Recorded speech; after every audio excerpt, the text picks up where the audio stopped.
With Terraria's Terra Blade approaching its 9th birthday, it got me thinking, after the dozens of updates the game has received since its 1.2 debut, how does this previously declared ultimate weapon perform today? Does it still hold up, or has the countless endgame weapons overshone it too brightly, making it quickly redundant even for the melee class? Today, we're going to explore this and delve into the current use case for this legendary weapon in modern day Terraria 1.4.3. Let's jump into it.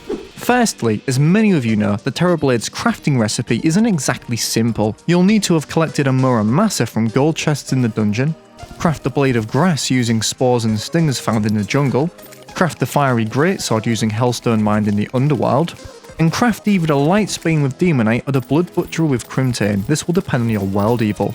And with all of this, you'll have the Knight's Edge, but you'll still need to defeat Skeletron Prime, the Destroyer, and the Twins to craft the true variant with the souls they drop.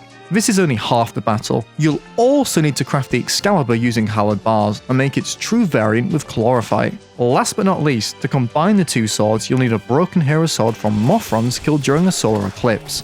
Wow, that is quite the recipe. With this, you can craft the one and only Terra Blade.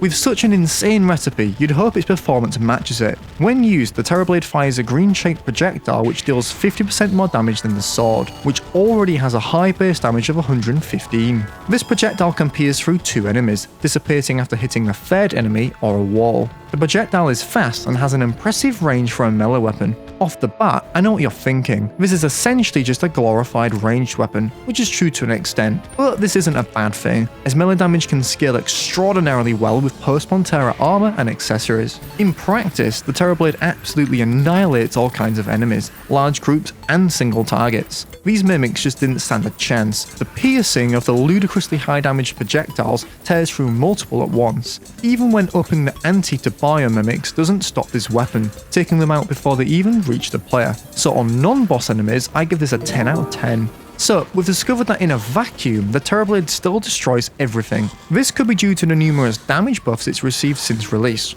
However, in Terraria, we have over 500 weapons to choose from, so the question is there any other sword you can use that beats the Terra Blade at this stage in progression? And in 1.3, we saw some competition enter the room. The Influx Waver, which deals similar damage, fires a projectile, but most importantly, can be obtained in a fraction of the time, simply having a 16.66% chance to drop from a Martian saucer found in the Martian Madness event. This straightforward obtainability makes this weapon a lot more accessible to players, but against enemies, does it hold up against the Terra Blade? The results are quite interesting. Against regular old enemies, I can immediately tell it wasn't killing quite as fast. However, the Influx Waver has one more little trick up its sleeve, in where the projectiles can attack enemies multiple times after striking them. To test this, I fought the lunatic cultist with both swords using the exact same armor, accessories, and reforges, and the results were quite shocking. The Influx Waver did in fact defeat the cultist a good 3 seconds faster than a Terra Blade. That's over a 20% improvement.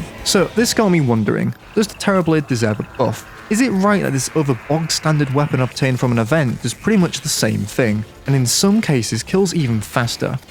Like, you would expect the sword with the name of the game in to be one of the absolute best, right? But at the same time, for many players, since 1.4, the Terra Blade is nothing but an ingredient for the Zenith, which completely voids any weapon obtained before that. This raises a few questions for me. Perhaps the weapon hierarchy in Terraria 1.2 was more healthy than it is now. Nowadays, anything between Plantera and Moonlord becomes irrelevant quickly. It hurts me to see such a previously epic weapon like the Terra Blade have so little purpose now.